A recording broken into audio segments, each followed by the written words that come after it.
Good afternoon, welcome to VANIK-IAS. We will discuss current affairs of today, that is December 5th, and first is about coral reef. The Great Barrier Reef in danger, Australia pushes back. So, what is this Great Barrier Reef and why it is in danger? Recently, a joint report by the International Union for Conservation of Nature, IUCN, International UN for Conservation of Nature, IUCN, that generally publishes IUCN Red List, and UNESCO's World Heritage Center, WHC, UNESCO World Heritage Center expresses concerns about the state of Australia's Great Barrier Reef. Recommend that be inscribed in the list of World Heritage in danger. Why? Okay, they demanded this Great Barrier Reef to be declared as World Heritage in danger. World Heritage in danger, right? Why they have asked to? Why they have asked? Because Great Barrier Reef, it has high ecological importance so far as marine ecosystem is concerned, and as that is gradually declining. Why this Great Barrier Reef is declining? This they are declining because of ocean acidification, right? That is because of high amount of carbon dioxide absorption by the ocean. That leads to ocean acidification, and ocean acidification ultimately that leads to this that endangers the barrier, the reef. Reef means coral reef, right? That is the reason, and gradually they are declining. That is called as coral bleaching, and as coral bleaching is increasing day by day, that's why IUCN has declared it as the World Heritage in danger. The Great Barrier Reef is the world's largest coral reef system. This is world's largest coral reef system. With over 2,900 individual reefs, 900 islands, and an area of approximately 344,000 square kilometer. It is located off coast of Queensland, Australia. So it is the largest coral reef system of the world. Coral reefs are important. They are also called as phytoplanktons, right? They are the producer of marine ecosystem. Producer means they produced the energy in marine ecosystem like their plants in a terrestrial ecosystem. The Great Barrier Reef is an irreplaceable component of the global ecosystem, serving both biodiversity hotspot and a carbon sink. It is a biodiversity hotspot and carbon sink. What is a biodiversity hotspot? It is a global ecosystem, a whole global ecosystem. That means anything happens to the whole world's global ecosystem. And what is this carbon sink? Carbon sink means we can call the plants as carbon sink. Because they absorb carbon. We can also biodiversity hotspot. It is a biodiversity hotspot means there is huge number of species that present in these coral reefs, right? Coral reefs, these phytoplanktons, they provides the shelter to the zooplankton, and especially zooplankton are eaten by the fishes.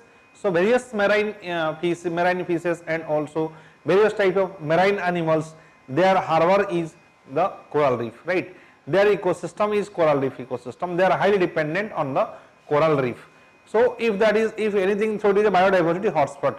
That means huge number of species, huge number of different types of species, they are dependent on this marine ecosystem, that is coral reef. And carbon sink, what do you mean by carbon sink? Carbon sink means plants or mangroves or these coral reefs who basically absorbs the carbon dioxide from the atmosphere. Ocean it is the biggest reservoir of carbon dioxide. Around 75% carbon dioxide that is absorbed by the ocean is that is 75% carbon dioxide of atmosphere is absorbed by the ocean, right? And because of high amount of carbon dioxide that is being absorbed by the ocean, now that is creating another problem that is called as ocean acidification, right? So the acidity of the pH value of ocean is increasing, that ultimately lead to endanger the ecosystem of coral polyps or coral reefs. Now, the GBR is an important contributor to Australian economy, supporting 64,000 jobs and generating $1 billion annual revenue. So it has a great economical importance as well. 64,000 jobs and $1 billion annual revenue is generated because of coral reefs, right? Because they are observing huge amount of carbon, and also there is harbor of different species or marine species or fishery. To protect it from exploitation, 99% of the property is located.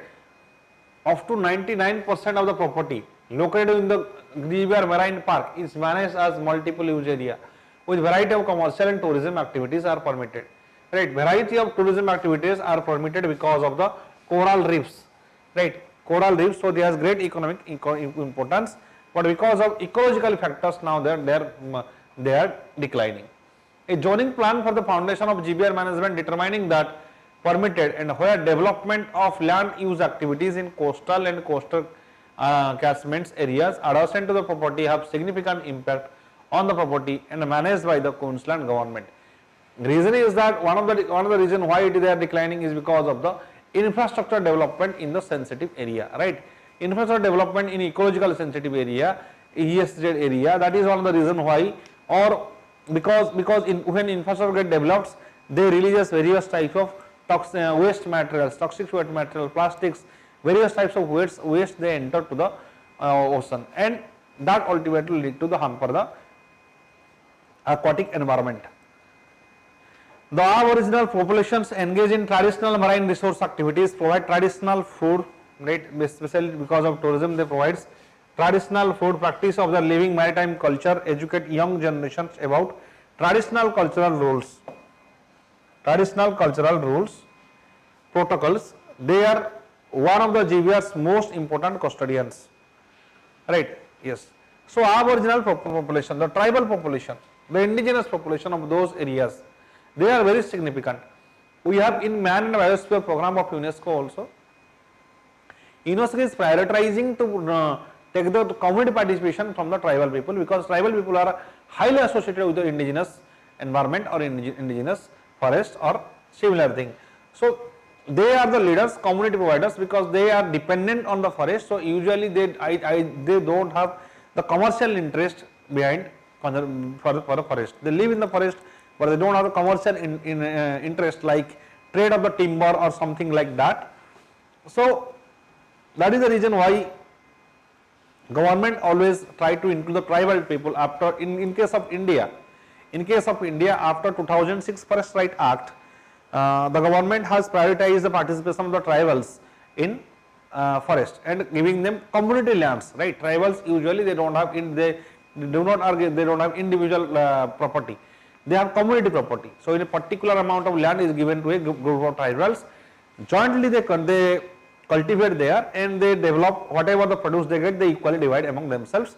This is how their cultural practices, right? The way of living of tribals. They are not hampered. The tribals are not against the interest of the forest, right? They are the protector of the forest because they are dependent on the forest produces. And after the Forest Right Act of 2006, Government of India permitted the tribals to use the forest produces, basic forest produces like the fruits, like the flax, all this honey selling, all these things they can be done by the tribals, but not the timber export. They cannot call the trees and export usually. That is not done by the tribals. That is done by the outsiders, right? Okay. So the international organizations and Australia government also recognize that the tribal people are the front runner in protection of the marine ecosystem.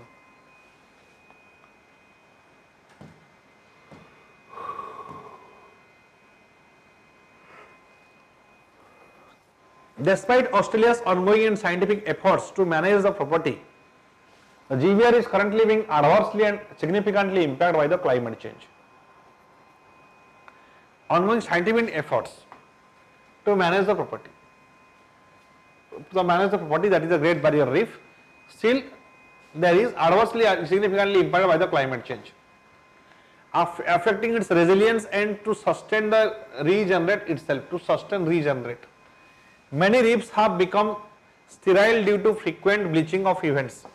Due to frequent bleaching events, many reefs has become sterile, and water quality degradation is a particular danger. Water quality degradation. right? Frequent bleaching events is happening.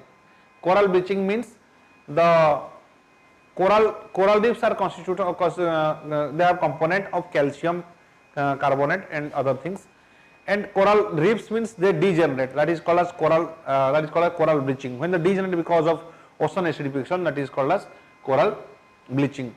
And their quality degradation, and yes, why they are degrading? Because of the waste, various waste are released to the ocean atmosphere. And another factor is that because of climate change, they are also, if ocean temperature will increase, if there is rise of ocean temperature, that also becomes a threat to the coral reefs.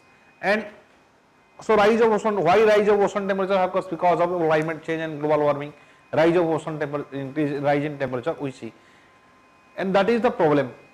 So even if Australia government is trying to do it, still it is not so quite successful. Why? Because climate change is a global issue. The whole global issue, and the climate change is such a problem that we cannot solve it overnight or by few years. By sustainable and continuous efforts by all the countries together, they can only solve these are global problems.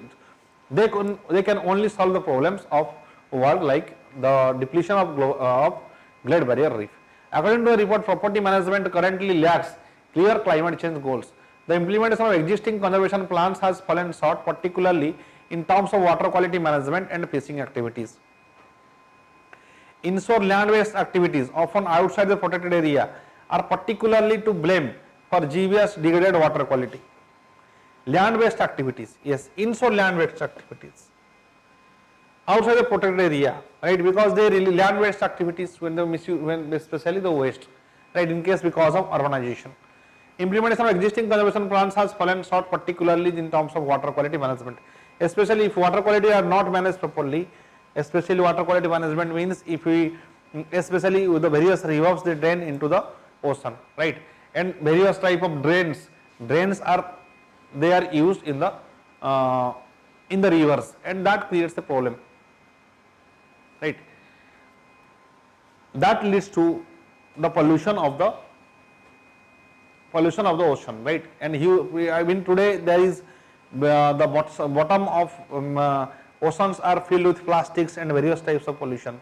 That problem exists even today, and even microplastics are found in the remote areas of the oceans, even inside the bodies of the fishes, even inside the bodies of the fishes also today we see microplastics.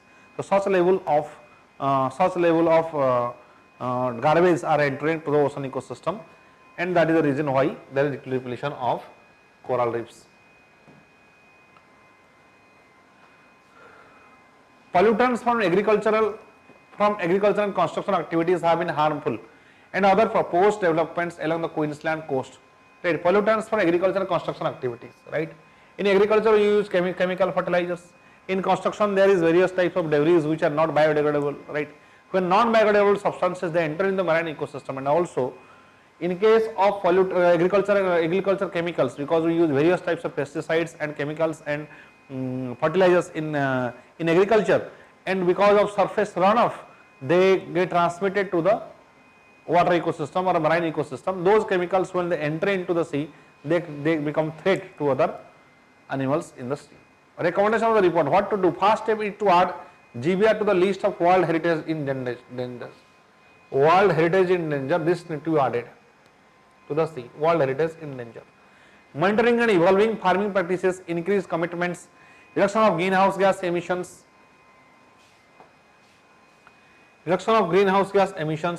addressing coral land erosion, adopting sustainable fishing practices are among the recommendations. Sustainable fishing practices are among the recommendations.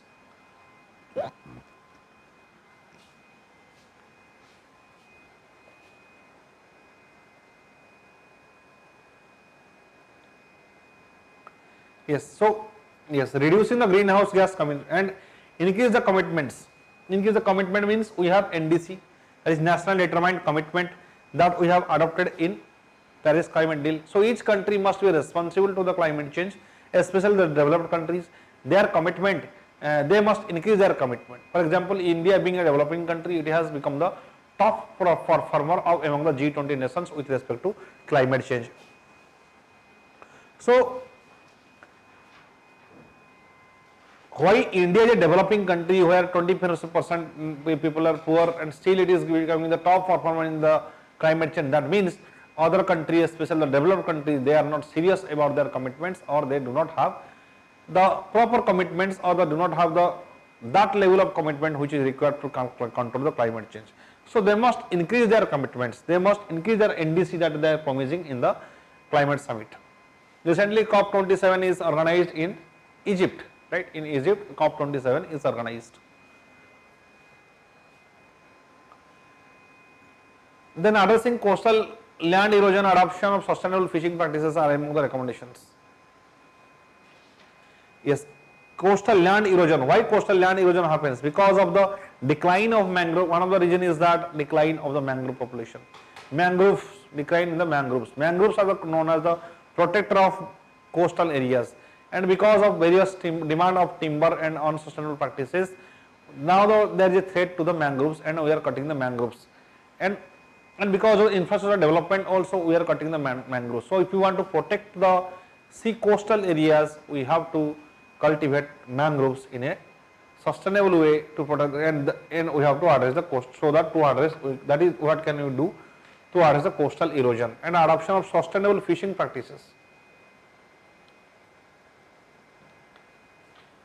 What does adding GVR to the list of World Heritage in danger?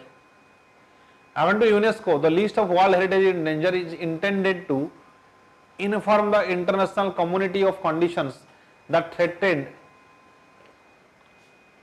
World Heritage in danger. Yes. What is this World Heritage in danger? The meaning of World Heritage in danger.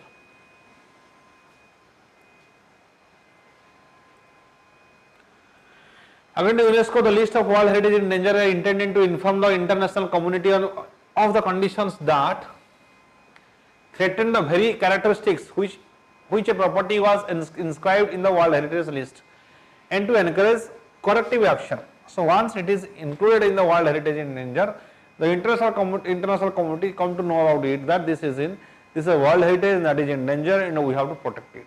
So government will, so there will be awareness among the masses, there will be public opinion, and public opinion leads to shape the government policies, just to, because that is, they have to impress the people, and based on that power comes, because that is democracy, right? In democracy, in autocracy also, to many extent government has to work according to the wish of the people, otherwise there will be instability in the society, there will be protests.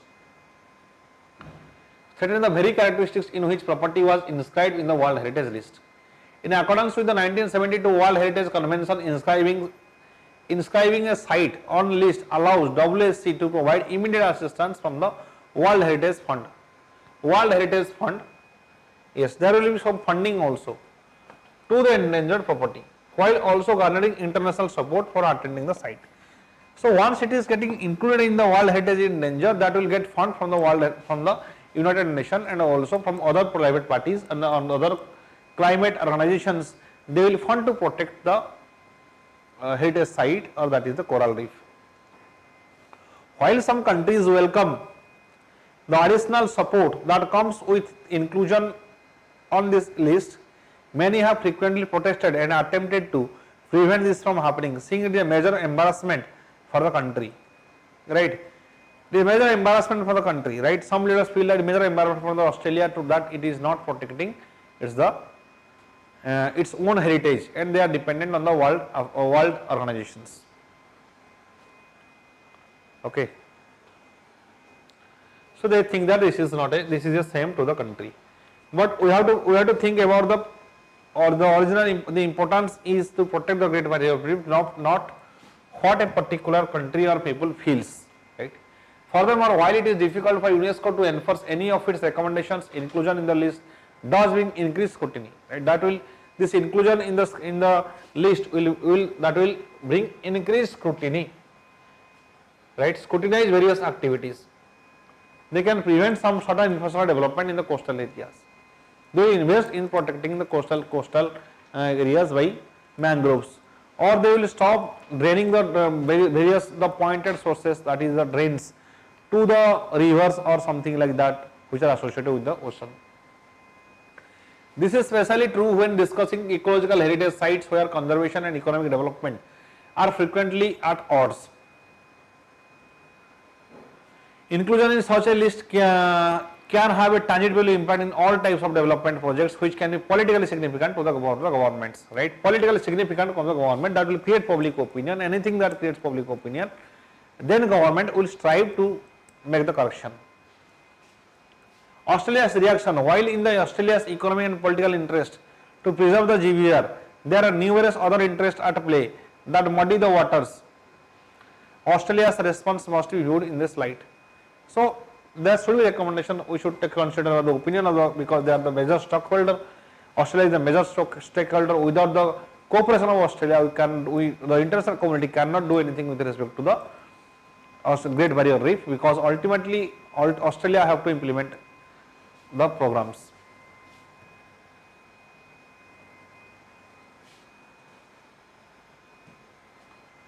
For example, it will adopt the panel's recommendations, phase out of gill net fishing.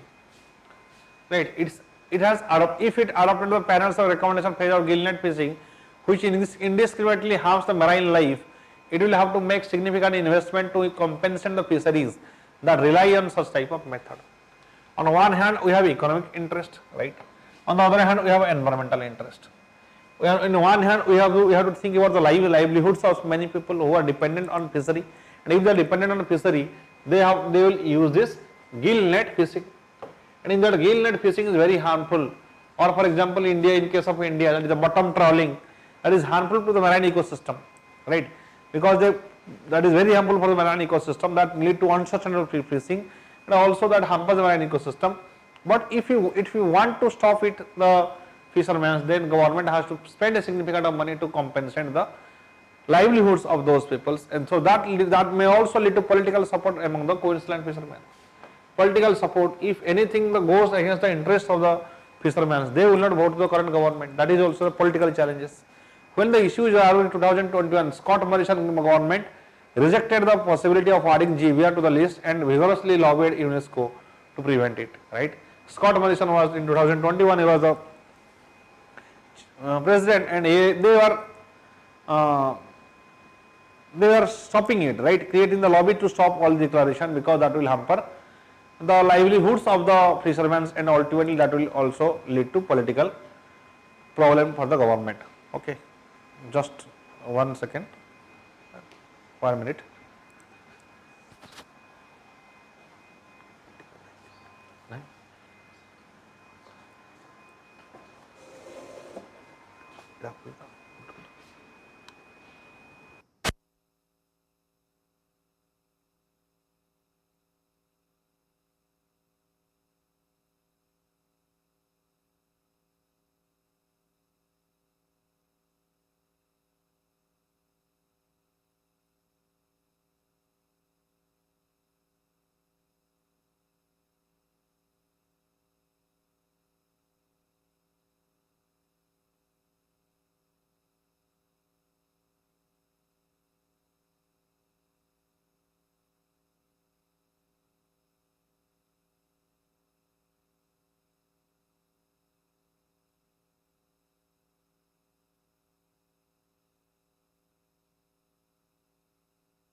Okay.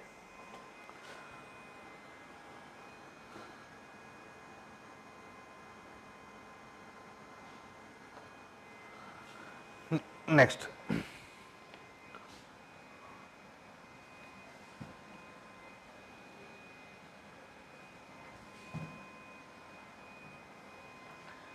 This National Payment Corporation of India.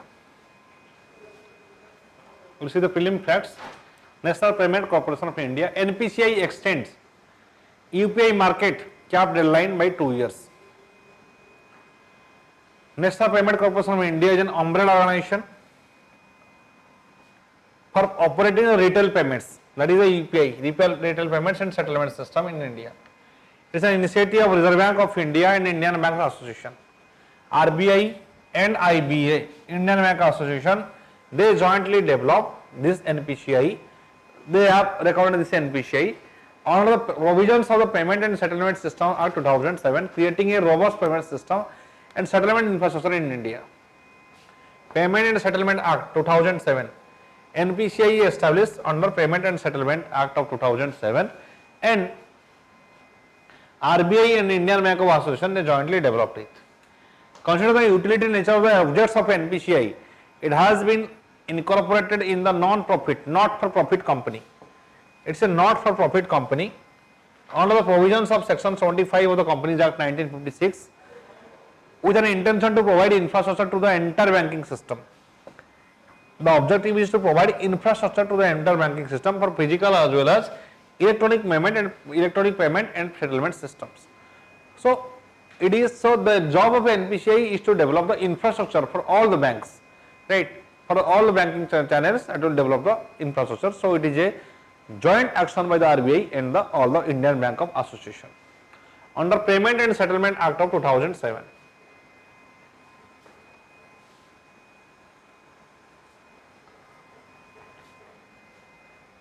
What are the objectives? To offer improved infrastructure for the entire banking system. So this will work for all the banks. NPCI will work for all the banks to improve their banking system infrastructure, to create a robust physical and digital payments and settlement system. Robust physical and digital payments, robust settlement system, to simplify, merge and incorporate various payment systems with varying standards of coverage into a single national unified and business process for all retail money transactions. So for all retail money transaction, a unified system development will be done by the NPCI. That is why it is created. To design and promote the effective financing process or system that saves time and cost of individuals, for example, retail transactions in daily basis. For example, the QR code system, the UPI system that is developed by NPCI, especially for retail banking and for easy banking transactions between two parties, and that is available in various rural areas as well.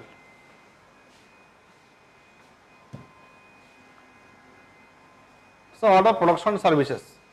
National Financial Switch ATM network with 37 member banks and connecting 50,000 ATMs has taken NPCI's authorities from the Institute for Development and Research in Banking Technology.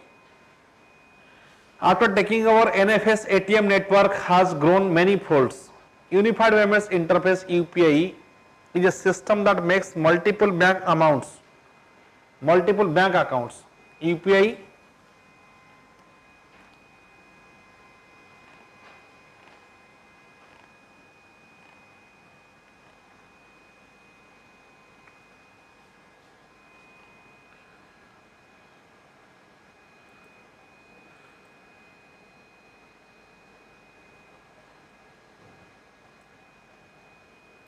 yes.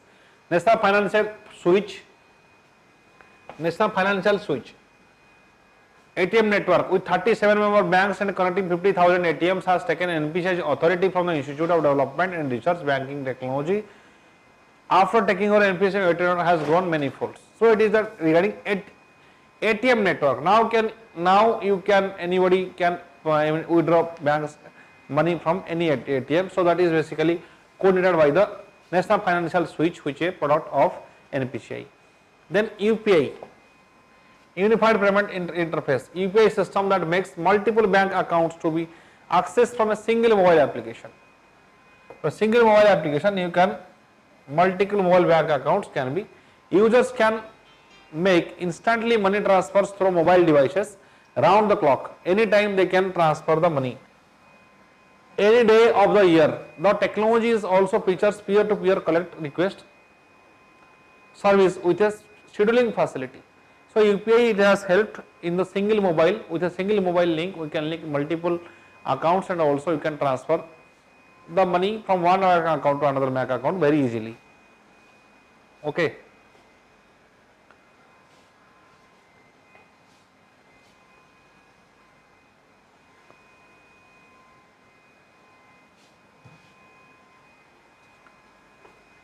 Immediate payment service, IMPS, lets you transfer money in real time around the clock. Real time around the clock. 365 days of the year. At the time of introducing IMPS, consumers only had NEFT. IMPS, right? It lets you transfer money real time around the clock. Anytime you can send. It is a mode of IMPS. By IMPS also you can send to another person very easily and very quickly also. Earlier there was only NEFT and RTGS. That takes some time. In case of NEFT, that time facilities that were limited to bank working hours. NEFT and RTGS, bank working hours, only they function during the bank working hours. NPCI conducted a pilot study of the technology with banks such as SBI, BOI, UBI and ICICI in August 2010. It was publicly launched on 22 November 2010. RuPay. RuPay is a new card payment system.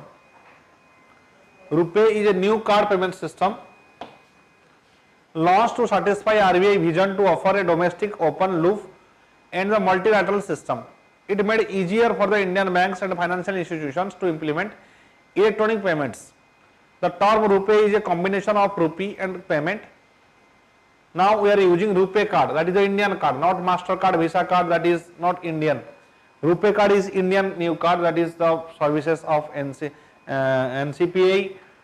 Right, this is easier for the Indian banks and financial institutions to implement electronic payments. Electronic payments means, for example, you are going and swiping the card in POS machines. The term RuPay is a combination of rupee and payment.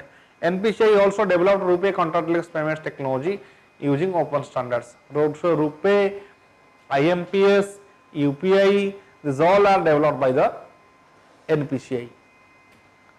And HAS 99, the Star 99 HAS, the USS based mobile banking platform that makes banking services accessible to all bank account holders on their mobile phone. That is Star 99 HAS. You can get various mobile, you can get various type of mobile banking options in Star 99 HAS.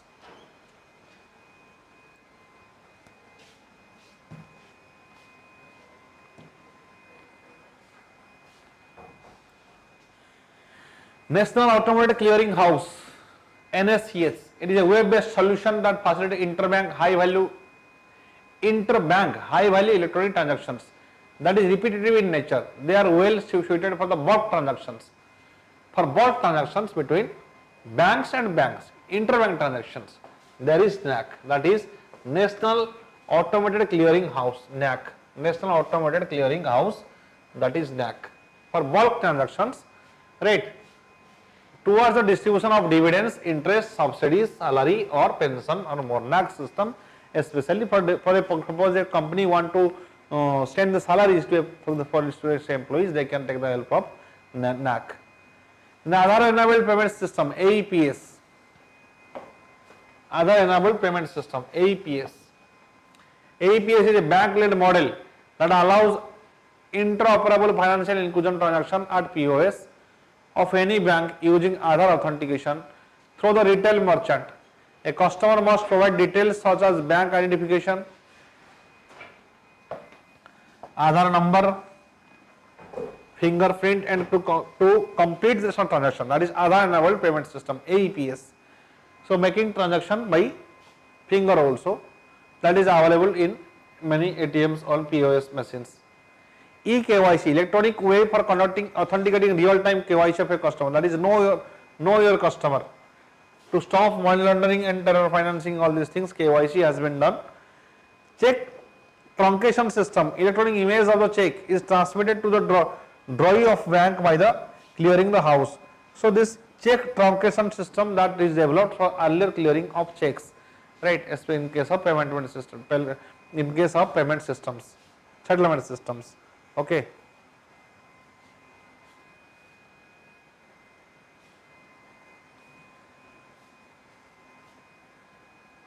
Then PSLV. PSLV C54 or EOS 6 mission, right? That is Ocean 3, Ocean Sat 3 mission. That is launched by PSLV 654. PSLV means Polar Satellite Launch Vehicle. The PM shares breathtaking images from recently launched EOS 6 satellite. The PSLV 654 EOS 6 mission includes EOS 6, that is Ocean Sat 3, plus 8 nano satellites which are Bhutan Sat, Anand, Thibault from 2 members, and Dhruva Space and Stokast 4 members from the space flight of USA. Bhutan Sat, ISRO Nano Satellite 2 for Bhutan spacecraft is configured with INS-2 bus. INS-2B will be the will have 2 payloads, namely Nanomix and APRX. Digipiter Nano-MX is the multispectral optical imaging payload developed by the Space Application Center. So there is Bhutan Sat. Bhutan Sat is developed by ISRO Nano Satellite. It is for Bhutan spacecraft. For Bhutan. Okay.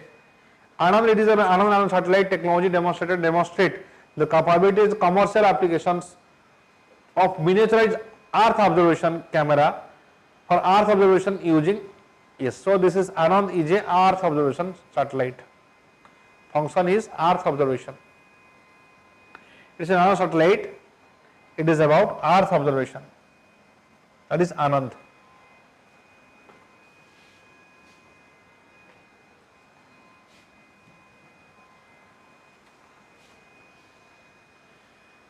This is a 3-axis stabilized satellite consisting of SAT-bus accommodating all subsystems like telemetry, telecommand, electrical power system, attitude determination and control system, onboard computers, etc.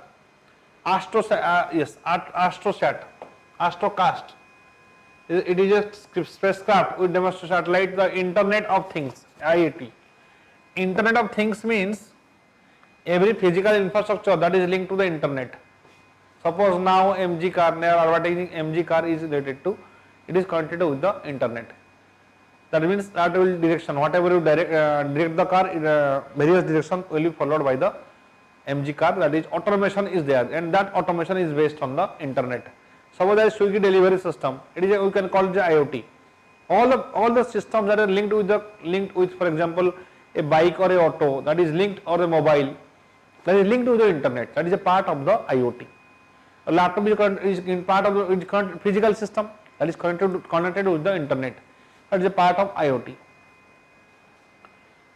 So there are 4 numbers of Astrocast satellites in the mission. Their spacecraft are housed within an ISIS space quad pack dispenser. This dispenser protects the satellite from contamination. Right. So Astrocast, it is related to Internet of Things. And Thibault is a spacecraft bus that includes communication payload and so rapid technology demonstration and constellation or development of multiple users. So it is about communication. Thibault is about communication. So these are the different satellites that are launched by ISRO recently.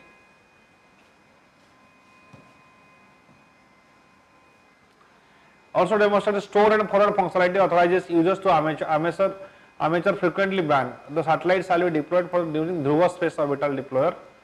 Is that developed by using Dhruva Space Orbital Deployer to perform specific mission operations, and lifetime is minimum 1 year. Next, EOS 6 satellite. It is the most important. That is what? It is a 3rd generation Earth observation satellite. That is Ocean Sat, 3rd generation. It is 3rd generation Earth observation satellite. What is the function of Earth observation satellites? Especially They give information with respect to, for example, disasters. They give information with respect to flood, with respect to rainfall, with respect to temperature, and many things, right?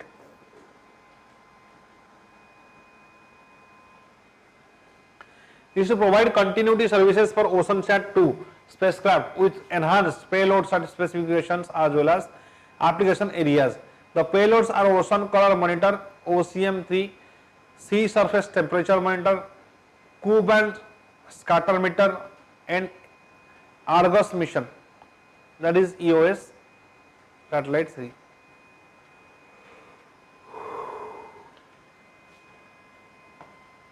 So this is a Earth observation satellite.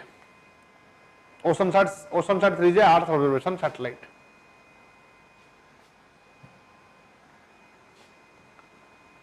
Argus is the global satellite based on the data collection and location system of its kind, detected, studying and preserving environment. So study environment, to study environment, there is Argus.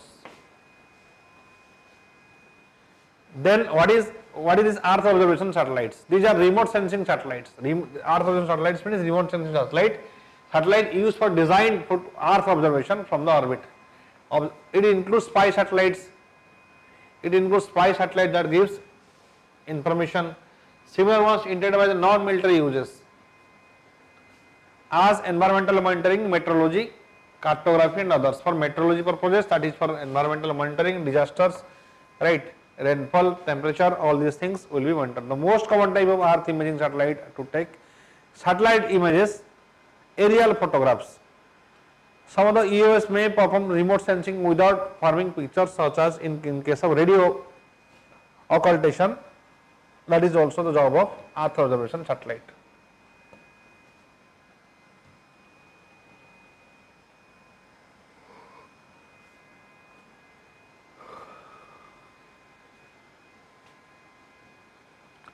So different nomenclature.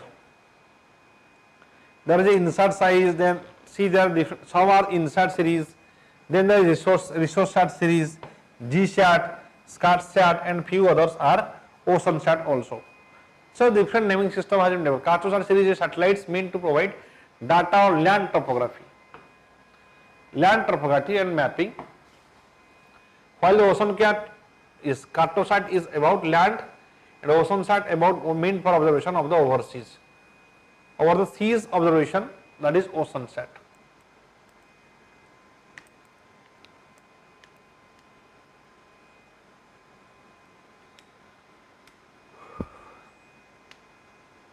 Okay.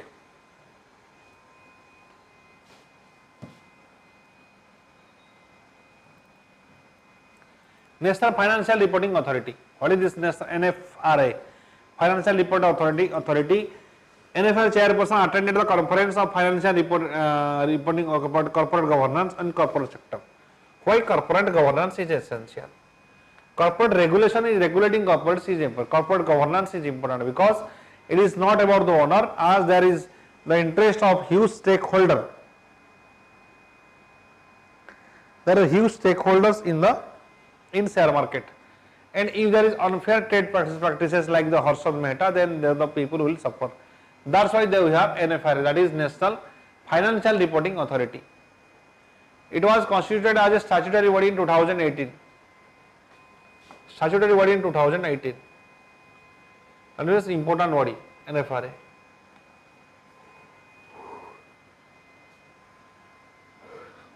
Under the Government of India, that is Companies Act 2013. What are the functions? It recommends accounting and auditing and standards to be adopted by the companies for approval of the central government. Accounting. It is recommend accounting and auditing policy standards. Right? How accounting and auditing of company, that standards will be recommended by the NFRA and that will be approved by the central government. Monitor and enforce compliance with the accounting standards and auditing standards. Monitor and enforce compliance. So whatever the monitoring will happen by the central government, suppose they are monitoring or auditing a particular company, then they will follow the standards of that is mandated by the central government and recommended by NFRA.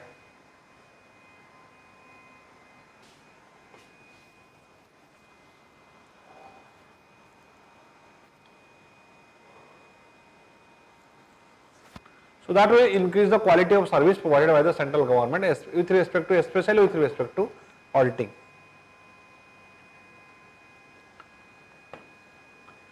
Then perform such other functions and duties as may necessary incidental to the aforesaid functions and duties. So all the duties that is related to those activities of accounting, making the standardization of accounting, that will be done by NFRA also.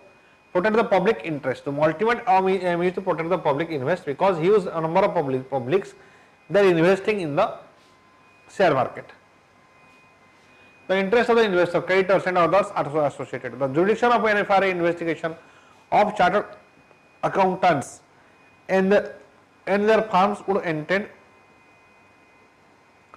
extend to listed companies and large unlisted public companies.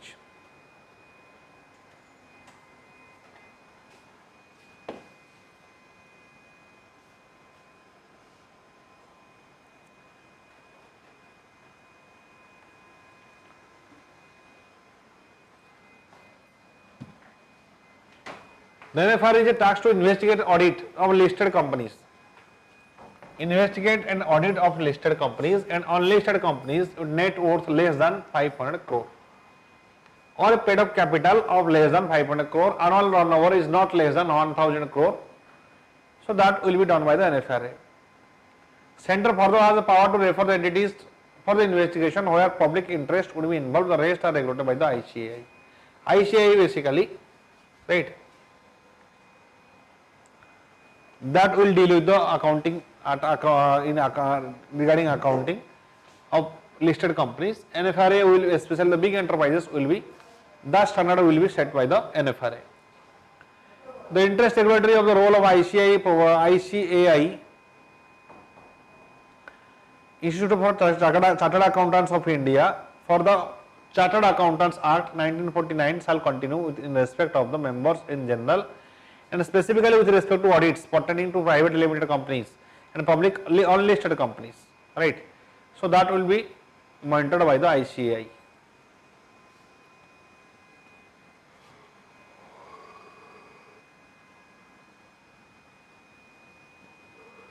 So what is the significance? Now India is eligible to become the member of the International Forum of Independent Audit Regulators due to an independent audit oversight body in the country.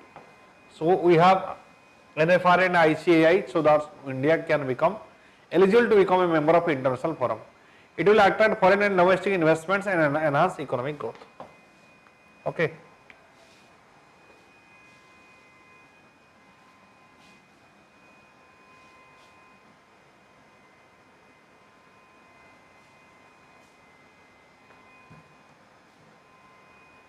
Next is the answer writing. Millet production can be a solution to tackling prolonged problems of hunger and malnutrition. Explain in the statement. Also discuss the measures taken for the government to procure millet production. Why? Why government is focusing on the millets? Because millets, it is now around Millet International Year of Millets will be declared by United Nations, and in 2023 is declared the International Year of Millets, right? And India, we have a hunger index of 107, right, which is very poor. We are among, except Afghanistan, all other countries in South Asia have a good ranking than us. So that's why we can promote millet. Government and international community, they are promoting millet.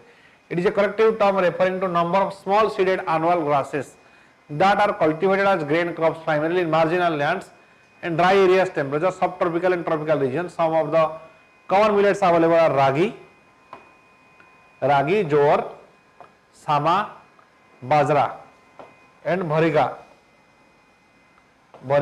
India is the largest producer of millet in the world. It accounts for 20% of global production and 80% of Asia's production that is produced by millet. Especially in the remote areas, millet can be produced, and that will give the incomes to the farmers, and especially in the subtropical and tropical regions, temperate regions, they can be cultivated, and that will be beneficial for the farmers.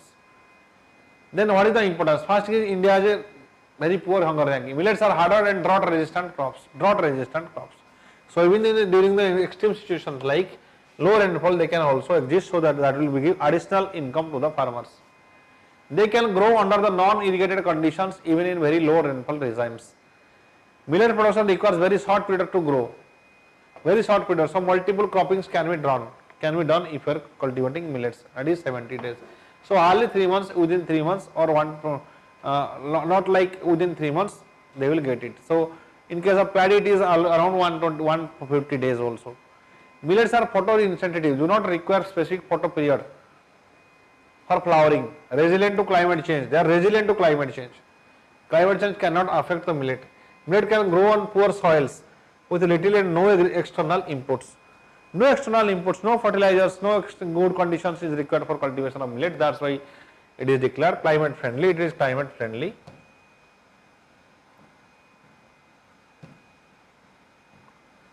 Then that will counter the malnutrition. Millets are nutrient cereals that are highly nutritious and known to have high nutrient content, which includes protein, essentially fatty acids, dietary fiber, vitamins, minerals, calcium, iron, zinc, potassium and magnesium. For example, ragi is known to have highest calcium and food grains. Highest calcium content ragi among all the food grains. So to counter the climate change, different minerals inside the body, millets are very good. It can provide nutrition security and protect against nutritional deficiency. So nutritional deficiency can be countered by millets, especially among the children and women.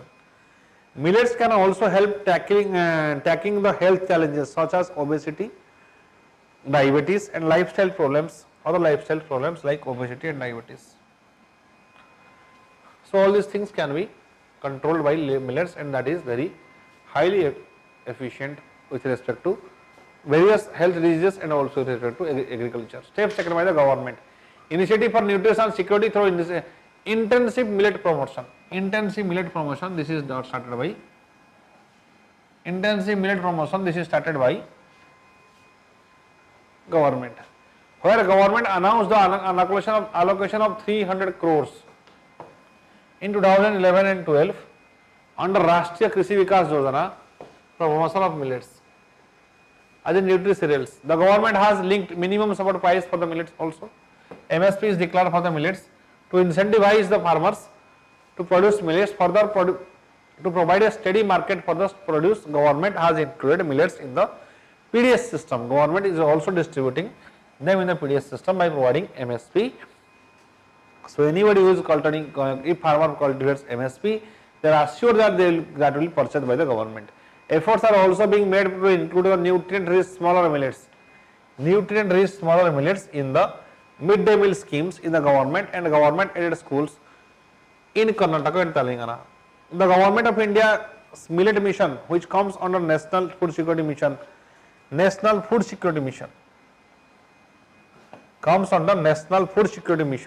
was launched in October 2007.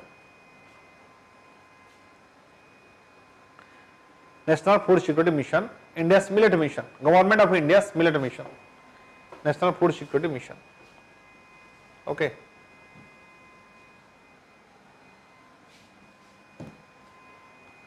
The government has introduced provision of seed kits inputs for farmers, value chain for which farmer producer organization FPOs, and supporting marketability of millets. So government is also supporting the marketization of millets.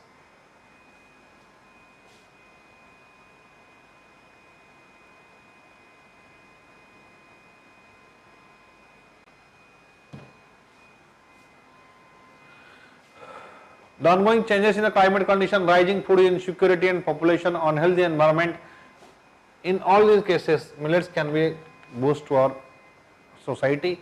And the importance of millets also recognized by the United Nations Assembly by declaring 2023 National Year of Millets. There is a need to increase the yield of millets, which can be done through application of biotechnology. By application of biotechnology also we can develop millets so that it will be drought resistant, crop resistant. It will not only solve the nutrient deficiency but also hunger issues. We have in India there is a great problem of hunger. This can be solved and the nutrition needs of rising population can be addressed.